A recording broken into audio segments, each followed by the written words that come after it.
Assalamualaikum warahmatullahi Salam. wabarakatuh. Sorry ya, Syifa ada Mhm. tetamu jadi Tak apa, tak apa. macam overshoot pula sikit tu loh. Kena minta excuse masa tengah raya-raya ni kan. So Syifa di mana tu? Di rumah? Ya, nampak tak gelap tu kat belakang. So maksudnya dekat Malaysia. Itulah. Tapi dalam poster tu masih ada lagi time clock tu. So tak apa, Ah, Alhamdulillah. Okay, so sekali Syifa sekali je lah sempat kiranya dekat Malaysia. Betul-betul pillow uh, talk saya bawa lah Bantal. okay. Syifa balik ke sana bila? Sampainya minggu lepas hari Uh-uh. Sabtu. Okay. 7 hari bulan. Tapi saya pun minta maaf lain. Saya contacted positif dengan COVID. Oh, okay. So ada simptom Sampai-sampai sikit lah. Ada sore throat sikit macam ah tu. ya, Okay. so sampai-sampai Isnin positif and then tengah home quarantine lah. Tapi hari Uh, ni bila test tu dah negatif dah, cuma uh. masih ada dia punya simptom baki-baki dia tu kot kan. Ni kira first time lah ke Syifa dapat COVID kan? Ya, first Doktor Han time. pun dah merasa lah juga bulan 3 gitu. Bulan 2. Bulan 3 lah, bulan 3. So early Tiga. the first week of March tu kan? So Mhm. sekarang ni masih lagi dalam tempoh yang 90 hari itulah. Dia expired by June ni nanti.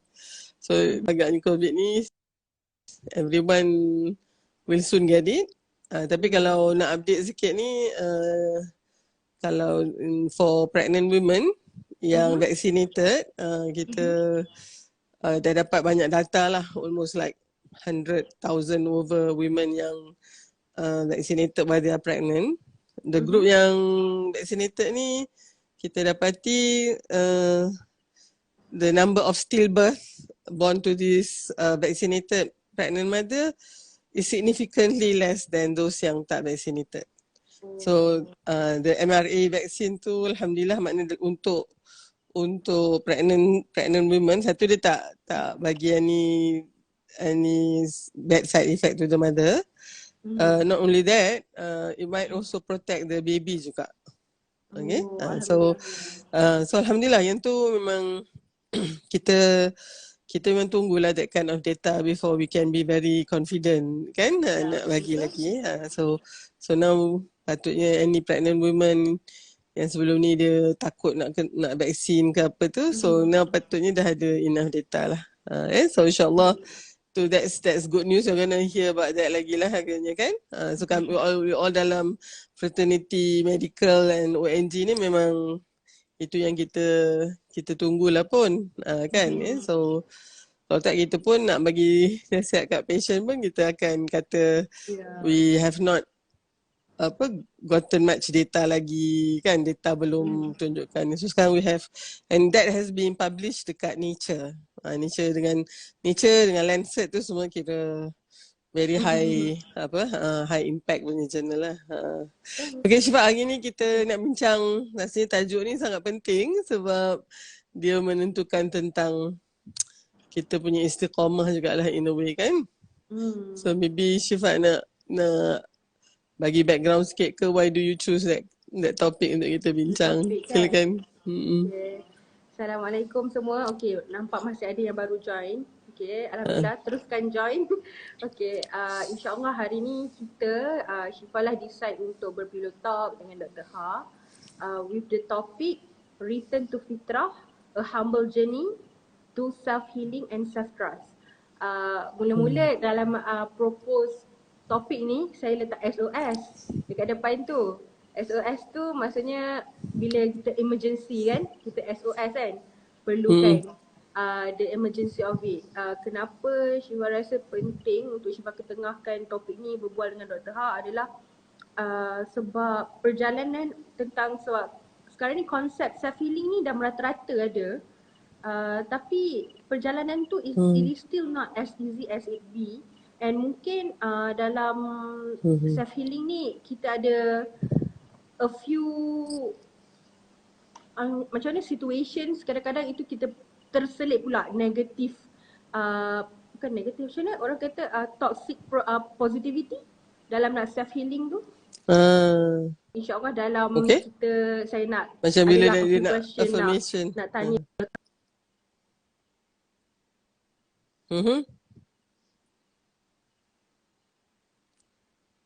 Ada lagging sikit tu. Dr. Har ke? So, tapi Dr. Ha, bila kita cakap, kita teruskan live, bila kita bercakap tentang hello, Dr. Ha boleh dengar tak? Boleh? Boleh. Okay. Alright. Boleh dengar, insyaAllah. Okay. Bila kita cakap pasal return to fitrah kan, macam yang Syifa tahulah, fitrah tu like everybody is being born with fitrah. Fitrah tu bahasa Arab kan, tapi bahasa orang kata layman ni adalah asal, ataupun orang kata dalam satu keadaan yang mana jiwa kita ataupun diri kita ni pure, tidak ada apa-apa cela. Itu adalah fitrah yang like mungkin a very layman words of what's the meaning of fitrah yang Syifa tahulah. Boleh tak macam Dr. Ha share ke macam why bila kita cakap pasal self healing ataupun self trust, apa-apa yang berkenaan diri seorang manusia itu sendiri kan, when concept of Islam itself, kita akan kena kembali kepada fitrah. Why is it so important for us to make fitrah as a root for self healing? Okay. Terima kasih Syifa. Apa tu Doktor pun selalu looking forward untuk Pillow Talk ni because it reminds me of the days when Dr. Ha dulu kat asrama kan, kita once in a blue moon, bukan not really once in a blue moon, kadang agaknya quite regularly kita akan macam orang selalu sudah tidur, kita bisik-bisik dengan orang sebelah katil kita gitu kan. So we get into something more something deeper and more personal gitulah. So sebenarnya tajuk ni dia sangat mendasar. Maksud dia it is very basic. Kita selalu kata back to basic. This is really basic. Kat mana kita selalu jumpa perkataan fitrah ni? Selalu yang hadis sahih yang Rasulullah kata setiap anak itu dilahirkan dalam keadaan fitrah. Ibu dan bapanya lah yang akan mewarnakan dia atau menjadikan dia Majusi, Nasrani atau Yahudi tu. Kan? Jadi tapi tak ada pula di situ menjadikan dia Muslim, sebab sebenarnya dia fitrah tu adalah agama fitrah ni adalah agama Islam ni, dia mengembalikan manusia tu kepada fitrah. So fitrah itu tadi yang agaknya Syifa katakan, kalau kata takrifan itu kita nampak the purity of it, kembali bersih, kembali pure maknanya macam tulen macam tu kan jadi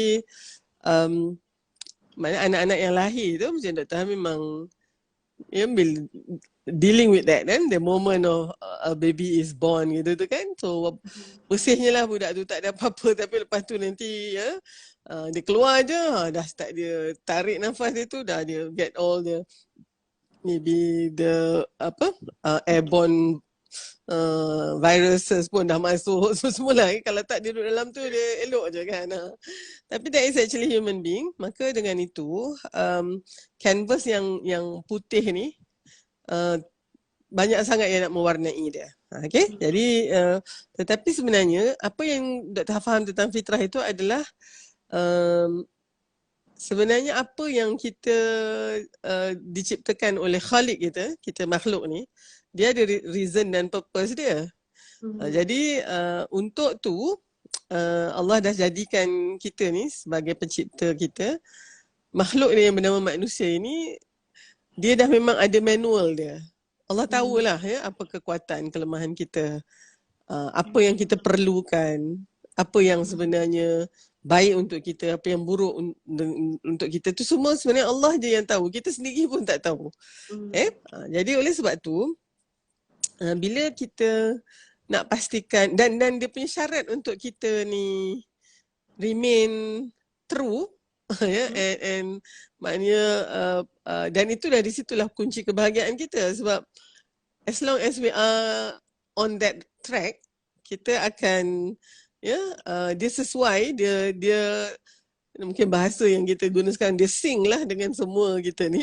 So kita pun akan merasa jiwa kita ini ya kuat untuk berhadapan dengan apa jua. Ya, sedangkan dunia ni memang tempat untuk ujian.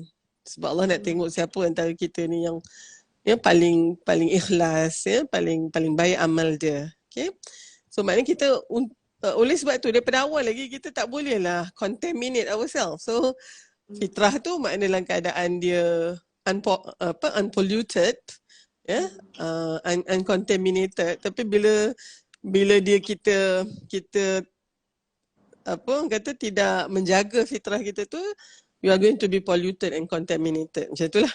Ya. Jadi so di situ juga kalau kita tahu tentang ini, sebenarnya setiap sel di dalam badan kita ni, Dr. Har go into molecular level kan, every single cell yang kita ada ni sebenarnya dia memang ikut sebiji-sebiji apa yang Allah dah suruh kat dia.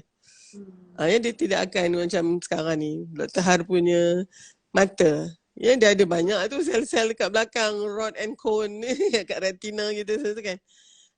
Otak Dr. Har sekarang ni, all the neuron synapses, whenever I need this information, secara automatik ni dia akan sampai ke otak Dr. Har boleh cakap. Kan ya? I do not really have to command, okay, I need this information, come now. Tak ada, dia spontaneous je. Wallahualam macam mana lah kan. Tapi itu memang capacity dia. Kan? As I'm talking, I'm breathing now. So, you know, all my diaphragm apa semua tu dia akan function, ya. And then Dr. Har pun akan inhale and the oxygen is going to be, you know, filtered and then it goes into my tu. Semua tu kan kerja yang memang sel-sel kita lakukan sebagaimana yang dia diperintahkan. So, semua sel kita ni, every single atom in our body, dia memang stick to the fitrah. Sebab kalau dia tak, tu yang kita jadi sakit, life become so imbalance. Itu secara cellular level dia lah kan. Okay. Tetapi, okay, Allah bagi kita manusia ni satu keupayaan dan juga kebebasan untuk berfikir dan menerima hakikat ataupun mengakui keesaannya itu secara sedar. Barulah itu yang kalau kita tengok, Dr. suka tengok kalau orang mula syahadah tu. Sekarang ni banyak kat video tu kan, video-video yang kat YouTube tu, bila dia mula syahadah, kita pun tak panggil dia orang convert, kita panggil dia orang revert. Sebab dia sebenarnya memang dah Muslim pun. Ya, every single cell tu, tak ada pun yang decided kata, oh I tak nak jadi macam ni kan. Dia akan ikut juga. Cumanya sekarang ni, kalau selagi mana kita tidak mengakui hakikat iman tu, dia akan jadi something yang interfere dan dia akan macam berlaga dengan hakikat setiap sel dalam tubuh badan dia tu. Oleh sebab tu, kalau kita tidak mengakui keesaan Allah itu secara peribadi atau secara itulah syahadah itu mesti dengan kerelaan hati kita, dituturkan dengan lidah kita dan dibuktikan dengan perbuatan kita. Semua tu bila kita tidak melakukan yang tu, dia sebenarnya is going against fitrah kita. And I like the topic tonight because you kata Syifa kata self healing. So kalau kat situ kita kena tanya dulu satu soalan dia kan, apa benda yang buatkan you hurt tu? Apa benda yang buatkan you luka, you wounded sampai you need to heal tu kan? So pada pandangan Dr. Har, senang nak cerita, if you actually, kita mungkin mengakui Allah itu hanya secara superficial dan tidak betul-betul mendalaminya. Oleh sebab tu kita tidak mengikut apa yang Allah suruh dan in fact kita tidak sebenarnya yang Allah larang itu pula yang kita buat. Jadi dia going against your fitrah tu. And going against fitrah kita itulah yang akan dedahkan kita kepada segala jenis luka, cela,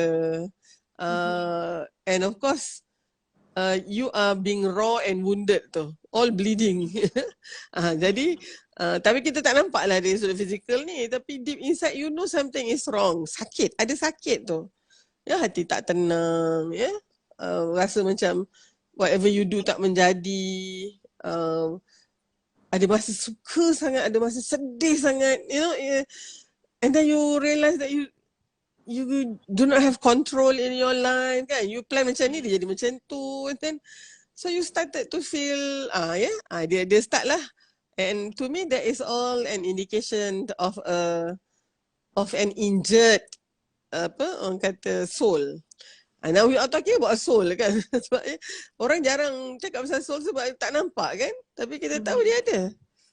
Jadi we are talking about a wounded soul.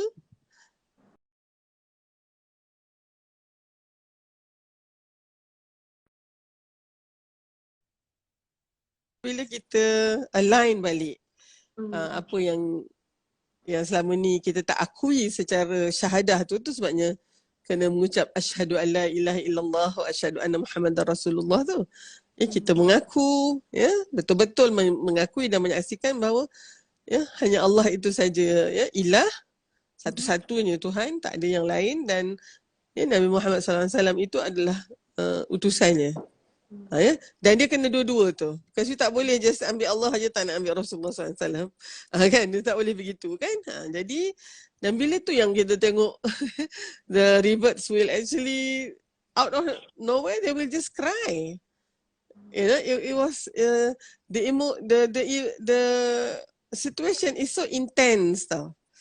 Pada pandangan Dr. Har, it was like your soul that has been so lost and then wounded dari tu. So finally bila you jumpa jalan balik tu, and they will cry, they feel very relaxed and in peace. Kan kita selalu dengar macam tu kan, they will have that and they will just cry. And air mata tu adalah air mata macam satu air mata kesyukuran bahawa dia finally jumpa jalan yang dia nak pergi tu. So having said that, maknanya sekarang ni ramai sangat antara kita yang ada this tormented soul ni, kan? Jiwa yang sedang menderita tu. And mainly because kita mungkin tak berjumpa lagi jalan pulang ataupun fitrah kita tu. Dr. Har stop kat situ dulu. Agaknya Syifa. I totally agree when Dr. Ha kata ramai antara kita tak sedar pun sedang berada dalam the tormented souls, ataupun kita rasa kita bahagia tapi kita tak sedar bila kita punya emosi tak terkawal tu dah menampakkan yang sebenarnya we are actually living in a situation yang mana our soul is actually hurts.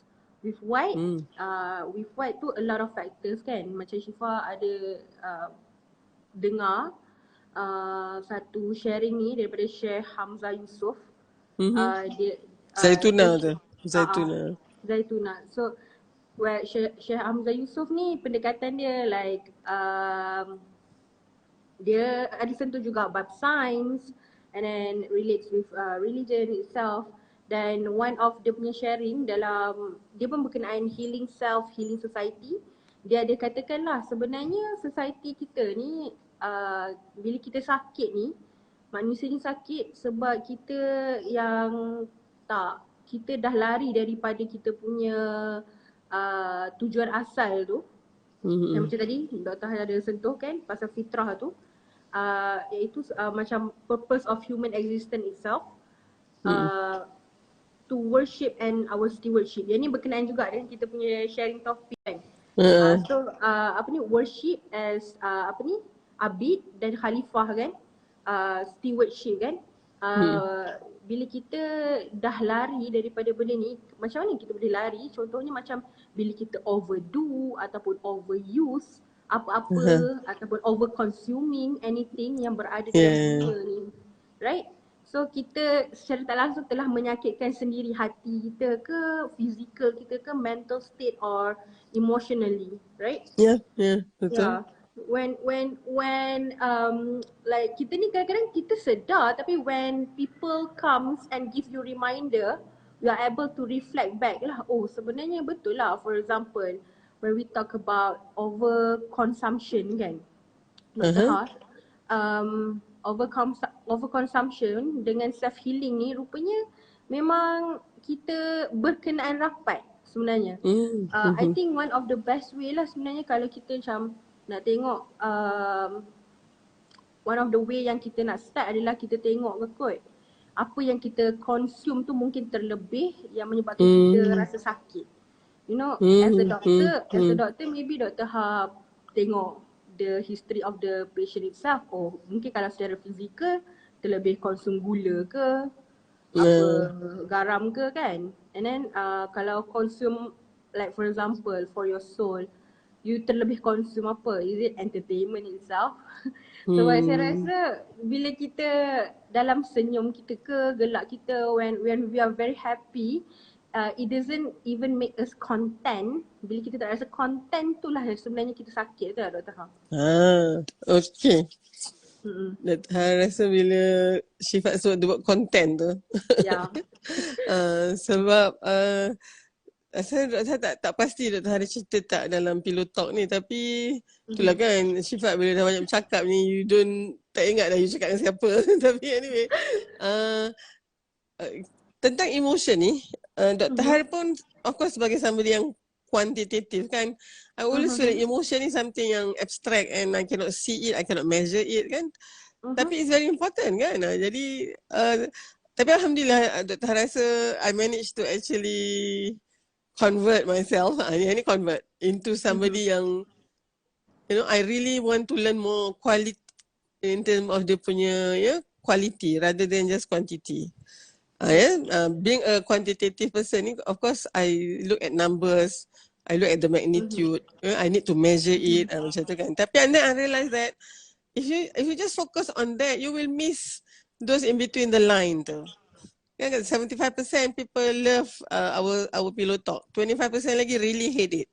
Of course kalau yang quantitative ni, well majority kata so we go on je lah. Tapi sebenarnya kalau you look into qualitative, you need to actually sit with that 25% who hated this program gitu lah.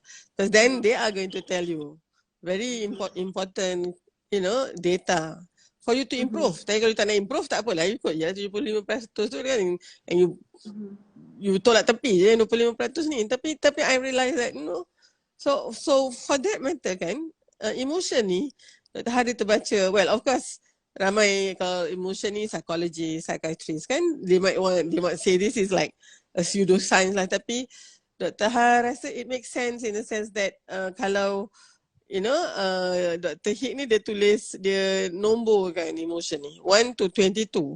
Of course there is not just 22 emotion in the whole wide world, tapi ini yang the major one dia kata kan. So number 1 tu is true joy and happiness. This is nirvana lah. This is where you feel you have achieved, you are successful, you are free, you are being loved, you are being appreciated, and things are just happening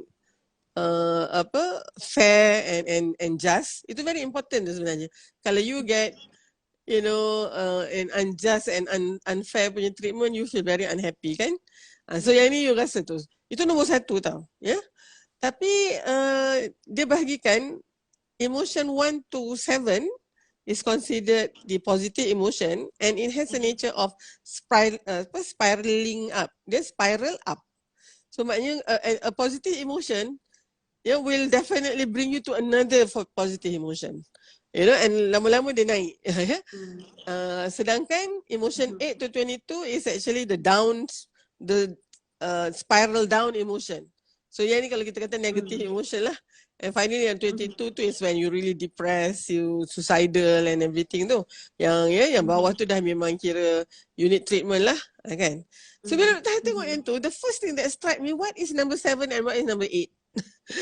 Because we cannot actually reach 1 if you don't feel the 7th emotion tu. Because that is actually the lowest lah kiranya kan. And then and of course before you go and spiral down, you must go to 8 dulu, baru you spiral down to 9, 10, 11 kan. Satu lagi Dr. notice kan, of course kalau orang tanya what is the scientific data you know, kenapa dia number this one, I don't know. And then because of that agaknya yang ada orang kata this is pseudoscience. Okay, tak apa, but it makes sense to me in understanding the emotion, tak? Jadi, so, and I can see that yang spiral down tu is more, you know, double than the up spiral punya emotion tu. 7, and then this is like 14 atau 15. So it double. So emotion yang negatif ataupun yang spiraling down ni dia pun macam tu. You rasa this emotion, you go down. So it drags you down. Okay. So tahu tak Syifa, apa number 7? I thought it would be like macam, you know, feeling of success macam tu kan. But it is contentment.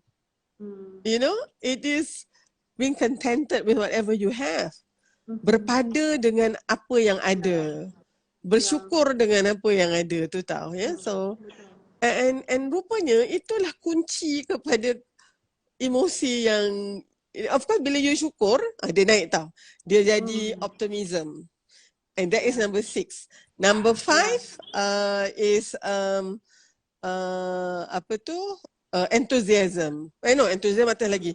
Number 5 tu like optimism, and then I believe I can do it macam tu. Yeah, hope. Pastor is already enthusiasm. You know, and number 2 is passion. You know, you feel passionate. Enthusiasm ni, Syifa, bila you enthusiastic enough to do something, orang tak payah bayar you pun you buat. Kalau you kena keluarkan duit you pun you don't mind. Pasal you dah sampai kat that level enthusiasm. Yeah? Tapi rupanya you tak boleh sampai kat, you know, enthusiasm, passion, they are all energy, you know, energy punya booster. You feel energized. Of course number 1 tu you feel very energetic lah kan. Tapi sebenarnya you tak boleh sampai situ selagi you tak content, you tak rasa contented with whatever you have. And number 8, what is actually that emotion that will pull you down? Is actually, okay, Syifa nak teka tak apa agaknya. Just think of an emotion that you think might be, you know, the one yang akan start to make you feel down lagi. Apa agaknya? Rejection tu, bukan? Okay, rejection dia bawa lagi dah tu. Boredom.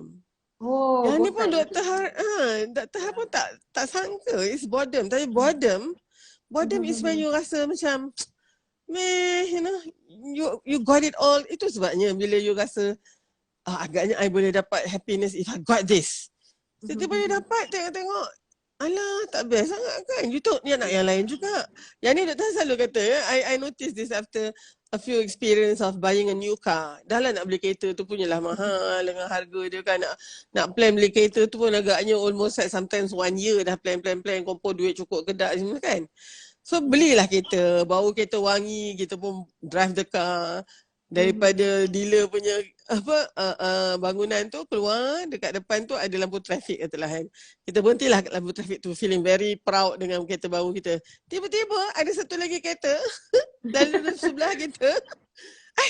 Kereta ni cantik lagi. Allah, teringin pula yang tu.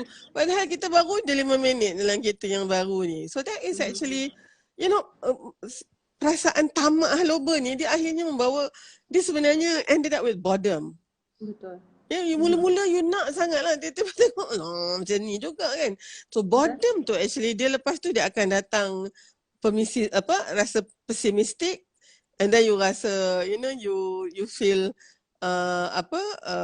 irritated, you feel disappointed, and then you feel overwhelmed. Ni bukan overwhelmed with joy, ni overwhelmed yang rasa serabut tu. So that is actually untuk Dr. Har itu jadi my red flag. Bila I feel serabut, and how do I define serabut? I pegang ni, I teringat yang tu. Atau I tinggal ini, I buat yang tu pula. Teringat pula yang satu lagi. Pun nak buat tu. Jadi akhirnya tak ada satu pun you gitu buat. Itu maknanya you serabut. And that is actually after you rasa macam, and then after that, it will go down. You feel angry, you feel rejected, you feel jealous. Jealous dah bawah dah. Saya jealous dah 18 ke 19 macam tu. Yeah? And jealous is not a primary emotion. Jealousy sama juga anger is actually a secondary emotion. Dia ada banyak emotion lain. Cumanya dia quickly transform into anger. Jadi you tak perasan. You have fear, you have disappointment, you know, you feel so okay, balik kepada ni. Dr. Hatta ingat ni masa Ramadan baru ni kan, apakah itu takwa? Sebab itu dah jadi KPI kita kan, mudah-mudahan kita bertakwa tu. Saidina Ali dia ingatkan kita ada 4 ciri takwa. Kan ya, pertama kita takut kepada Allah Rabbul Jalil, takut kepada Allah ya Rabbul Jalil. Keduanya kita beramal dengan apa yang diturunkan oleh Allah, iaitu apa yang diperintahkan daripada Al-Quran dan Sunnah tu. Yang ketiga adalah berpada dengan yang sedikit. Ridha bil qalil. Kan. Dan yang keempat tu bersedia untuk hari untuk kita berlepas, ya.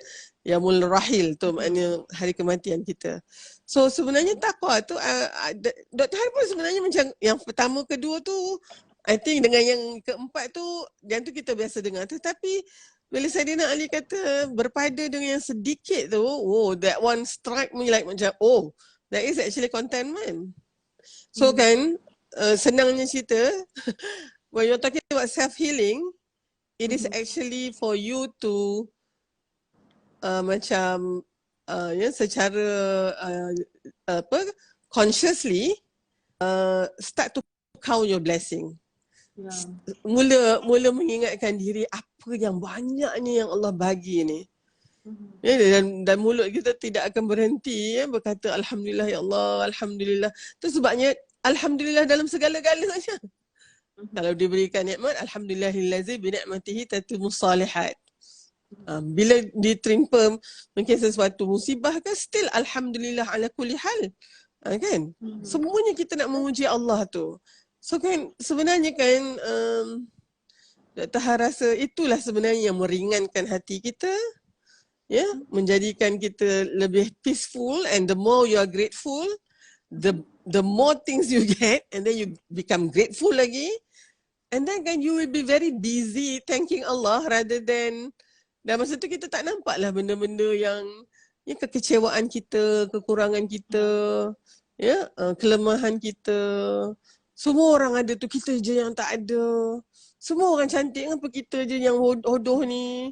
You know, semua orang dapat apa yang dia nak, kita ni, ya Allah, nak dapat hat tu pun susahnya. Benda tu yang the emotion yang spiraling down tu tau.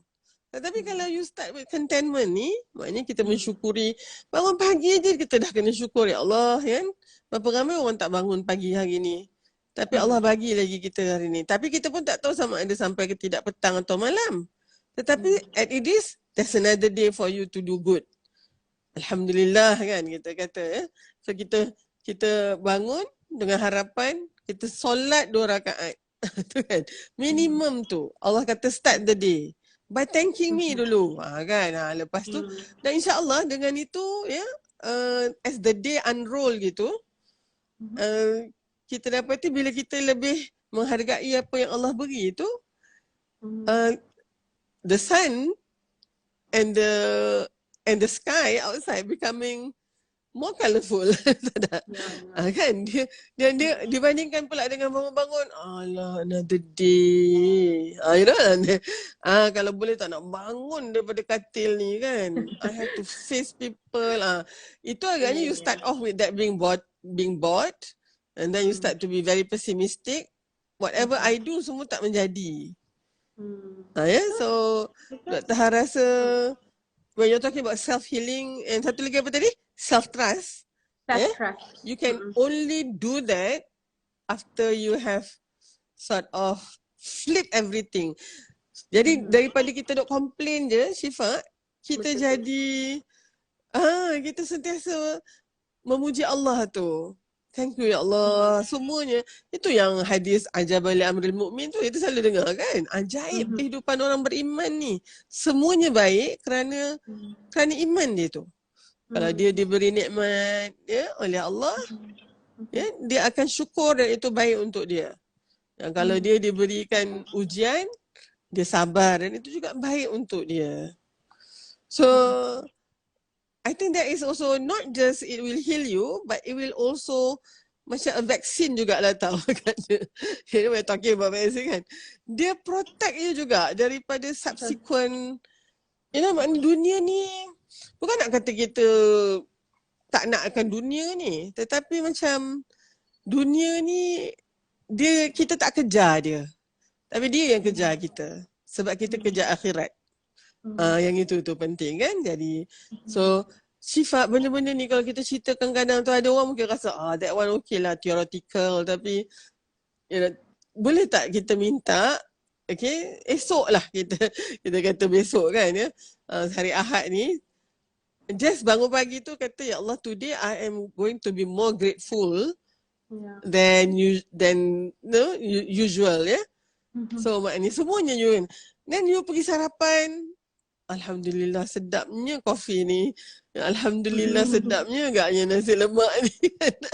Lepas tu besok agaknya dah ada lah juga open house kan. Open house. Alhamdulillah I ada kawan-kawan yang remember me. And you pergi, they look so happy having you. Makan pula sedap, Alhamdulillah. So besok agaknya mari kita cuba kata puji Allah lebih lagi. And just mark my word, hati kita tu dia jadi macam luka yang tormented soul tadi tu agaknya now become less painful. Boleh tak agaknya macam tu, Syifa? I don't know. Sorry. Dr. Hani tu theoretical ke apa, but to me that's the most practical advice. You know.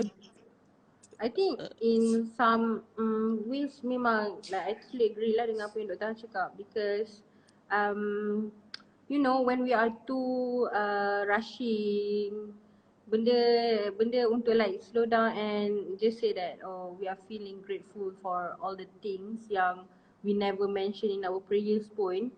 Actually it makes a huge difference in our life lah, macam Dr. Han cakap. Macam like contoh lah, Syifa bagi contoh lah, kiranya dah 3 tahun lah tak balik Malaysia kan. Lepas tu bila balik macam saya cakap lah kamu saya, wow, apa ni banyaknya papan-papan apa ni iklan kan dekat highway kan. And then along the way highway tu accident, one after another accident. And then I was like, bila tengok juga dengan keadaan sekeliling, kiranya is our society are not having enough, macam keep buying, keep needing things, you know. Macam can we just have a day where everyone just sit at home macam zaman PKP dulu, and then just slow down and try to appreciate all the things lah, appreciate, feel Alhamdulillah kan. Sebab saya macam ya Allah apa ni, sebab I think in Ireland where everything is much slower, walaupun the developed country, everything is much slower, less consuming, being moderate, like feeling content with everything. Untuk kita yang berasal dari Malaysia ni kan, kita rasa Malaysia hebat lagi macam tu. Hebat dari segi, for example, macam Dr. Ha kata choices of car kan. Dekat Island dia memang banyaklah kereta-kereta yang orang kata jenama besar, tapi dekat Island ni dia orang punya kategori-kategori kereta adalah yang paling spek, yang paling biasa, yang paling rendah. So dia tak ada yang all the macam Malaysia all the high spec of cars kan. And then when I come to talk with my friends and what I see here, saya rasa macam mungkin sebab masyarakat dekat Island ni dia dah biasa hidup zaman famine kan. So when they get things, benda yang very simple for them is everything dah enough. Okay. Alright. Ada lag sikit tu Syifa. Syifa lag ke Dr. Hari yang lag ni, sorry.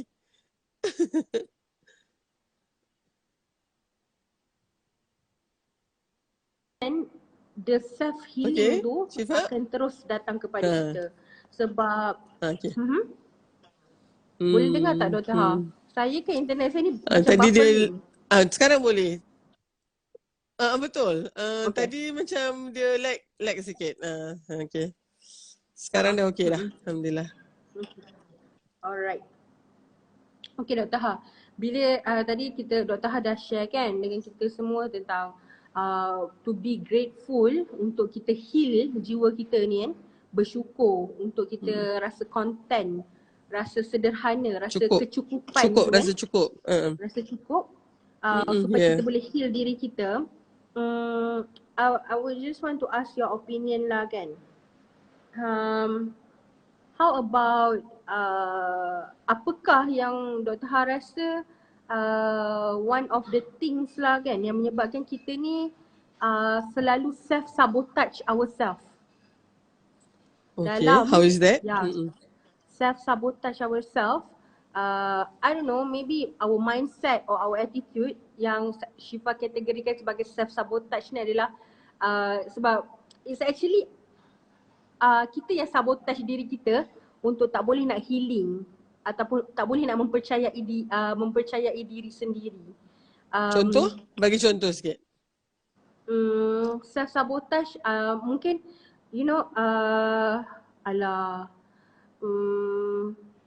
susah lah nak ni dia boleh lah sebab dia dah ada segala-galanya. They are being privileged enough to feel content. Yeah.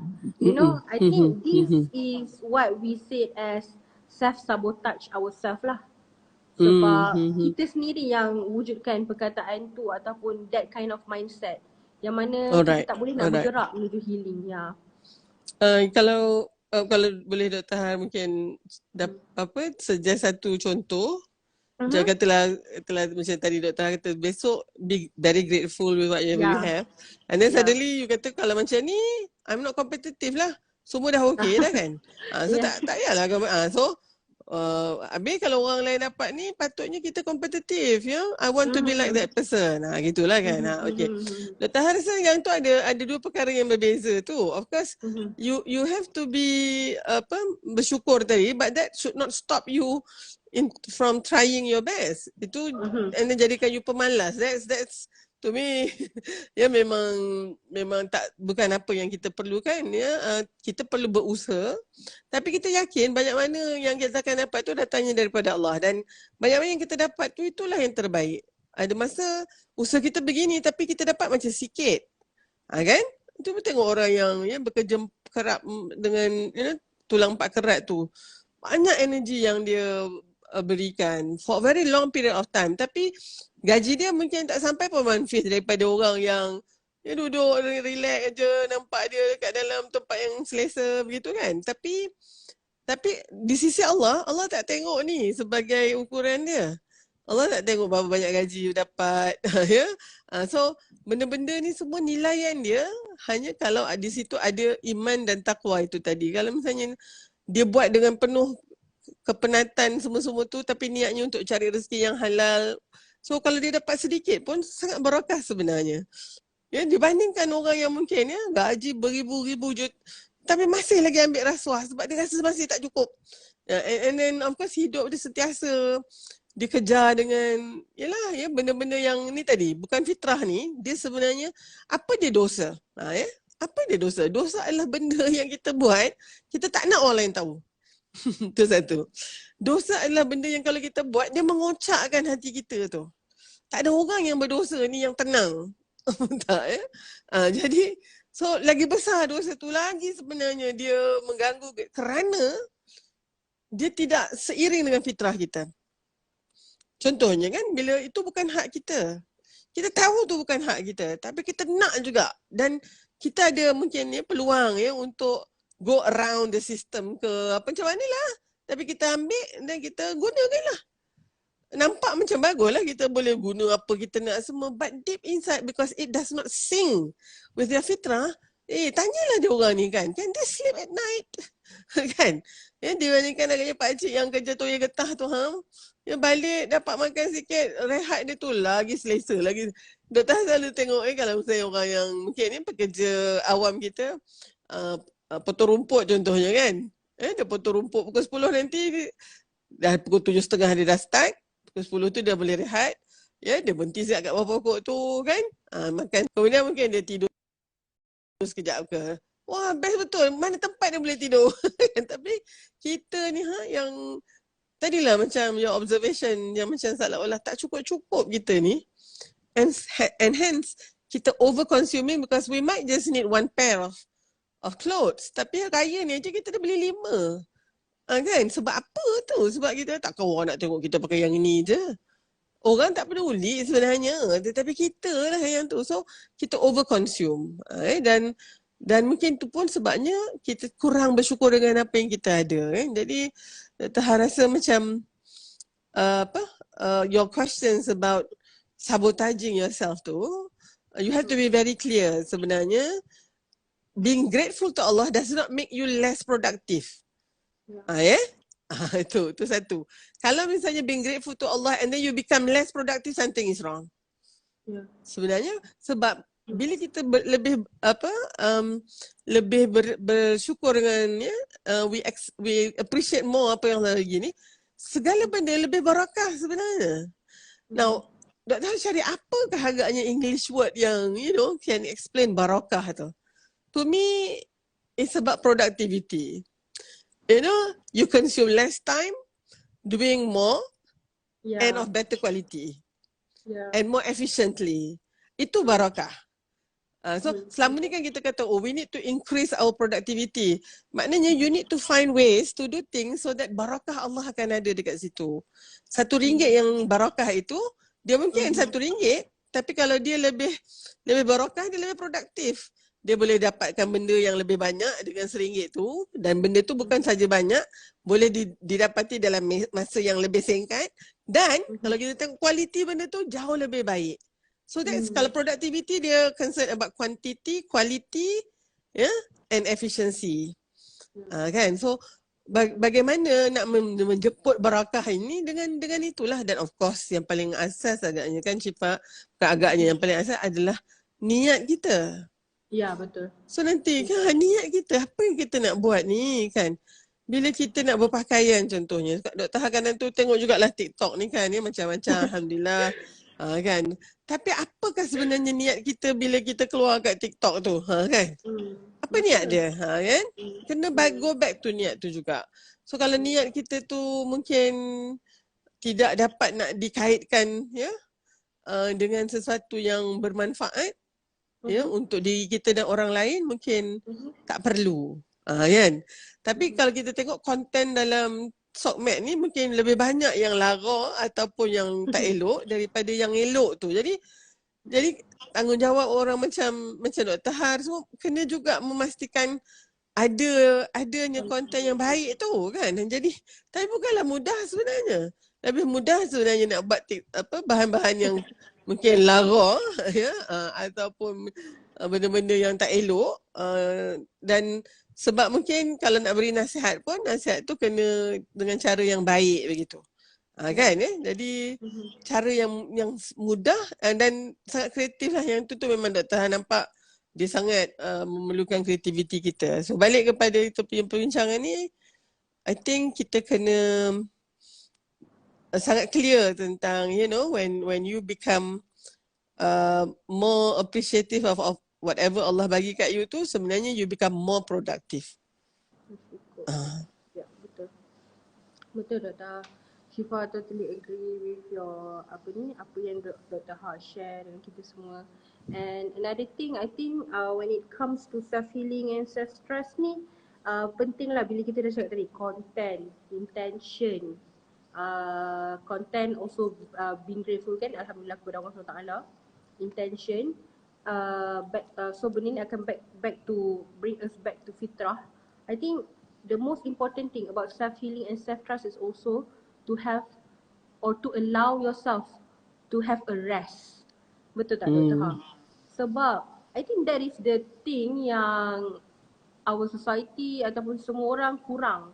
Kita rasa kita rest, tapi sebenarnya kita tak rest because our mind is very busy. We are thinking about things that we shouldn't think, overthinking kan. And then we thought that we are free from work, but our hands is holding phone, busy tengok social media macam Dr. kata, all the TikToks. And then we start to think back bila kita rasa kita dah free, tak ada kerja, tapi bila kita pula busykan diri dengan social media. And then when we look at the social media, I think we started to think. And then bila kita think tu lah yang kita tak rest pun sebenarnya. And then our self-healing process tu terhenti lah, betul tak Dr. Ha? Okay. What is your advice lah as Mm-mm.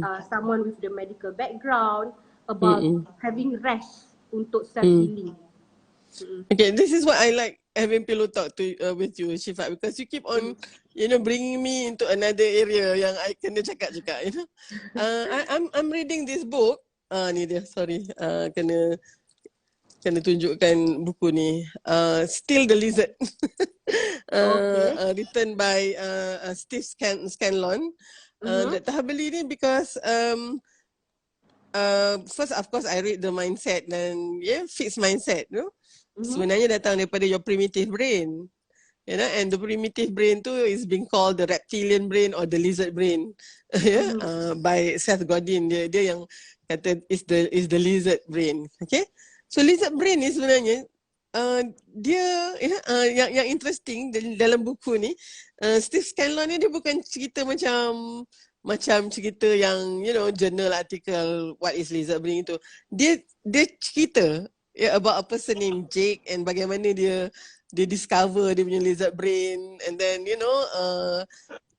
we actually go through Jake ni punya days and dekat rumah, dekat tempat kerja, dekat church dia, and then kita kata and he make the discovery of the lizard brain, and at the same time as a reader you discover your own juga. Dia kata lizard brain ni dia punya karakteristik is dia nak something yang familiar. Tu comfort zone dia.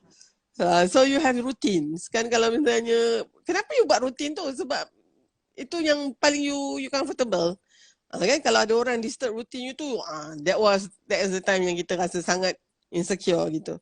Kedua, dia kata this lizard brain, dia mesti nak write about everything. Ini dia punya cognitive bias. Kan? Dia sangat benci lah kalau orang, dia rasa semua yang dia buat tu betul lah. Macam tu lah. Dan orang lain tu yang buat salah kan. Atau orang lain tu pun buat macam tu juga. So that's why we always argue kan.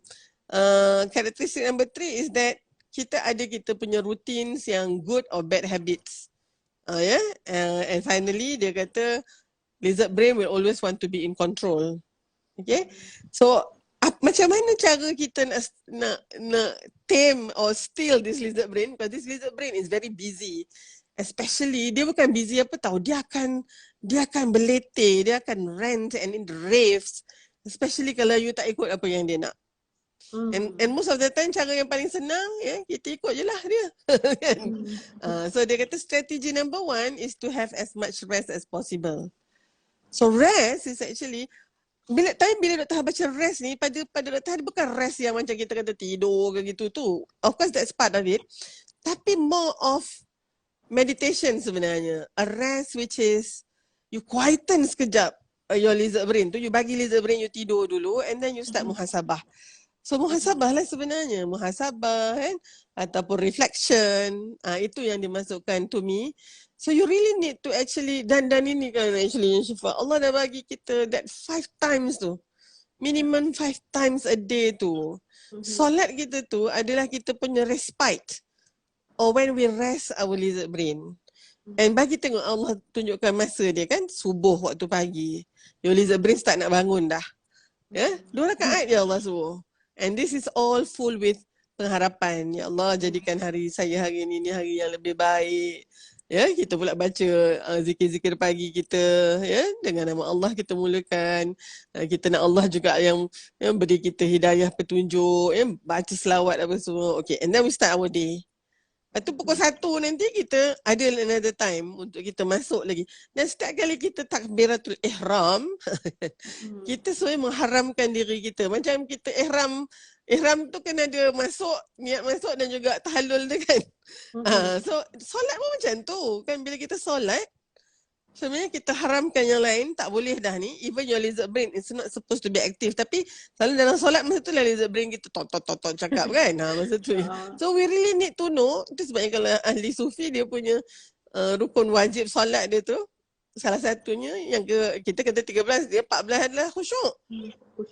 Sebab kalau without the khusyuk sebenarnya tak ada makna pun solat kita tu. Tapi yelah kita ni orang awam ni kan, mujur lah kita tak masukkan tu. Kalau tak, jadi tapi kalau kita kena try macam mana nak khusyuk. Kita kena tahu apa yang sync kan, apa yang kita cakap dengan apa yang kita fikir. Kan? Bila kita kata iyyaka na'budu wa iyyaka nasta'in tu, Allah lah saja yang kita sembah, Allah saja kita mohon pertolongan. First kali kita minta tolong, tunjukkan hamba ya Allah jalan yang lurus. Macam tu kan kita bincang yang tu hari tu. So when you are busy engaging with your this conversation dengan Allah tu, this is actually where you rest your brain. Rest kejap. Rest your lizard brain. And then finally bila kita dah tasyahud akhir tu, bila kita bagi salam, itu tahallul kita, barulah kita halal baliklah nak buat benda yang kita nak buat. Jadi Zuhur, lepas tu kan Asar, lepas tu kan Maghrib, lepas tu Isyak ni. And then baru kita tidur balik. So kan sebenarnya itu fitrah kita. Fitrah kita sebenarnya kalau kita faham kan, hidup kita sebenarnya adalah apa yang kita buat antara waktu-waktu solat tu. Bangun, kita solat subuh kan. That is the main purpose sebenarnya of your existence. And then of course, tapi tidaklah itu saja yang kita buat. So kita keluar daripada solat tu, tapi pergi kerja, buat kerja kita sampai ke zuhur nanti, mesti dalam line yang sama. Tak bolehlah antara subuh dengan zuhur tu kita buat semua benda yang Allah tak suka kan. And then expecting zuhur tu nanti kita akan come up with a very high quality kind of reflection. Taklah. Itu sebabnya solat ni antara yang mungkin paling senang orang nak tinggal. Sebab dia tak nampak the importance. Kan? Sebab solat tu sangat berat bagi orang yang mungkin hatinya tu sangat jauh daripada fitrah tu. Sebab fitrah kita memang nak kena solat. I'm sure kan sifat kadang-kadang kita alhamdulillah lah ada solat ni. So that kita just ni sekejap, ambil wuduk tu, rasa balik kesegaran tu. Dan bila kita sujud tu kan, ni macam charge handphone. Doktor suka tengok Productive Muslim punya kartun tu. Kan, kita dah penat kan. Lepas tu solat. Lepas tu letak je dahi dekat atas sejadah tu, dia punya power bateri dia kan. Lepas tu buat kerja, lepas tu kurang balik, solat lagi. Lepas tu naik. Itu sebenarnya. So what is our concern bila kita mula menghargai setiap solat kita tu, we will try our best actually Syifa, not to do anything that will disturb and interfere with my next solat. Macam tu. Kan? Dan dengan cara itu walaupun dia nampak macam runcit-runcit lah antara subuh dengan zuhur. Lepas tu kan zuhur dengan asar. Antara asar dengan maghrib. Antara maghrib dengan isyak. Macam tu kan? Tapi itulah dia yang mana manusia ni mungkin lebih mudah untuk kita buat benda yang sikit-sikit dulu daripada kita buat sekali je semua kan ya. Allah. Dan bila kita bercakap ni Dr. kata itulah dia Allah yang tahu fitrah kita ni. Allah tahu fitrah kita ni kan, sifat agaknya Ramadan tu sebulan aja. Kalau Allah buat 2-3 bulan, memanglah kita kata alangkah baiknya kalau Ramadan tu setiap tahun kita cakap mulut je.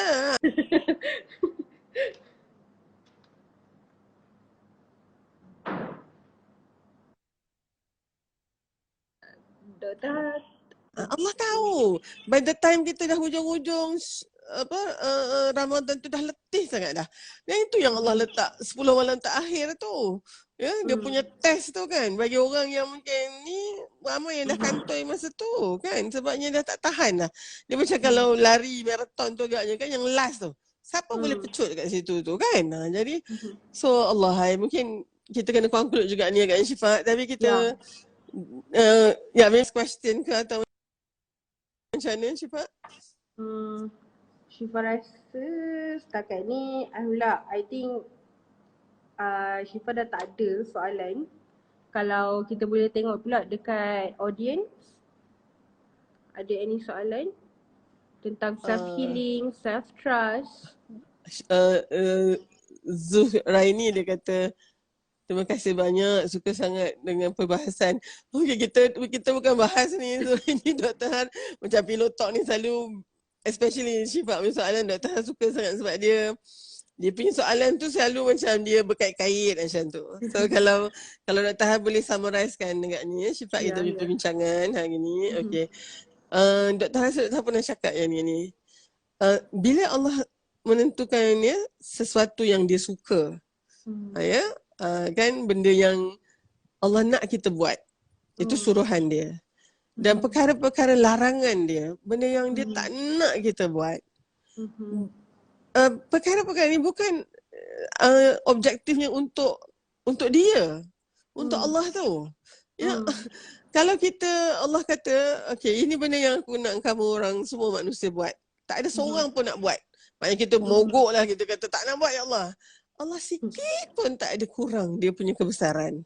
Because Allah adalah di atas segala-galanya yang ini. Dia sangat berkecukupan. You know, dia tak perlukan kita. Kan? Antumul fuqara ilallah. Kita ni yang sangat perlukan Allah sebenarnya. Allah tak perlu pun kita. Allah ghaniyul hamid kan? Allah tu kaya, maha terpuji Allah kan. Dan dan benda yang dia tak nak kita buat tu pun bukan untuk dia juga. Katalah Allah kata tak boleh buat benda ni. Kita semua pakat anak juga buat. Apa dia? Kita jangan try lah challenge Allah. Benda tu sebenarnya langsung tidak memberi bekas pun pada Allah. Saya tadilah Allah is beyond all this. Tapi sebenarnya benda yang Allah nak suruh kita buat tu Syifa adalah benda yang kita perlukan. It is necessary untuk kita melakukan tu. Sebab Allah tahu, sebab dia yang cipta kita, that is so essential. Yeah? Okay. It's crucial and critical for you to do it. Why do you have to be kind to others? Because that is actually how you nurture yourself. Manusia ni dia tak boleh, dia seorang je, semua orang lain tak kisahlah itu. Tak, manusia ni dia bukan macam tu. Yeah? Okay. So, dan bila benda yang Allah tak bagi kita buat tu, dia tahu benda tu semua merosakkan kita. Walaupun kita tak nampak kesannya sekarang. It is actually detrimental and very harmful for you. Yeah, in a long run begitu kan. Tapi pelik kita ni, benda yang Allah suruh itulah yang kita paling lihat nak buat. Dan benda yang Allah larang tu, itulah yang kita nak sangat buat. Walaupun berjejel helio kita ni. Dia nak sangat. Kenapa tu? Ada dua faktor kan. Satu, nafsu kita yang memang dia suka benda yang Allah tak suka. Dan dia sangat tak nak buat benda yang Allah nak kita buat. Itu ujian kita lah.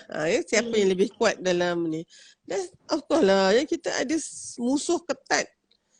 Syaitan laknatullah tu. Yang memang dia kata dia kawan kita lah. Baca surah Az-Zukhruf. Ya, kalau dengan Tuan Guru Abu Anas Madani, dia tengah buat tadabbur surah Az-Zukhruf. Tu syaitan tu memang dia kata, akulah kawan baik kamu kan. Qarin. Akulah pendamping kamu, tapi syaitan lah pendamping yang paling tak guna sekali. Sebab nanti bila adanya perdebatan antara kita, nanti kita dekat akhirat nanti kita kata saya sebenarnya ni syaitan yang suruh. Lepas tu syaitan masa tu dia berlepas diri, dia kata saya suruh je, awak ikut saya suruh. Dan itulah dia akan sentiasa menjadikan benda yang Allah suka tu something yang sangat kita tak suka, dan apa yang Allah nak kita buat tu sebagai sesuatu yang kita tak suka, dan apa yang Allah larang tu dia satu yang dia akan memberikan gambaran sangat seronok. Janganlah kita tertipu dengan syaitan ni, dan kita sendiri kena menguasai emosi kita, nafsu kita tu tadi. Dan nafsu tu sebenarnya kalau kita tengokkan pun dia lebih mirip kepada the lizard brain tu lah. Sebab dia tak nak benda yang menyusahkan dia. Tapi sedangkan kita manusia ni, kita kena lawan tu lizard brain tu. Lizard brain tu kata ke sana, kita kata tak ke sini. Macam tu je caranya supaya akhirnya kita menguasai sebab kita Allah berikan kita adalah ahsanit taqwim tadi tu. Kita adalah insan yang makhluk dia yang diciptakan paling baik. Oleh sebab tu, tapi syaratnya kita menguasai lah. Tapi kalau misalnya kita tunduk dengan lizard brain tadi, nafsu syahwat kita dan juga dengan syaitan tu, maka kita akan jadi asfalasafilin. Yang serendah-rendahnya pula. So mudah-mudahan lah Syifa bila kita bincang macam ni, tahan tengok nombor yang tengok live ni kan 20 orang yang turut ni. Dah tahan sekarang ni, dah tak tengok sangat dah yang tu. Kalau ada seorang pun macam ni lah juga kita bincang sebabnya siapa yang Allah berikan rezeki untuk mengikuti perbincangan kita ni semuanya Allah yang tentukan. Ya, betul. Bukannya kita. So mudah-mudahan lah. Mm. So Dr. Han ucapkan terima kasih Syifa for kesudian Syifa untuk sentiasa I'm looking forward sebenarnya untuk Pillow Talk ni. It is to me it does more good to me than for you all agaknya tahu ya. Jadi insyaAllah kita jumpa lagi dalam Pillow Talk yang akan datang. Masa tu agaknya Syifa balik ke Cork bila? Awal Jun, 5 hari bulan, 5 hari bulan 6. Okay, lamalah juga. Okay, so tapi mungkin kita akan buat our next Pillow Talk tu masa Syifa di sana lah dah. Ya. Dr. Har pun nak minta doa untuk semua. Dr. Har hanya tinggal 18 hari lagi dalam jawatan rasmi di UKM ni. So Dr. Har akan bersara pada 1 Jun ya. Dr. Har punya hari jadi ke-56. Dan so memang Dr. Har dah buat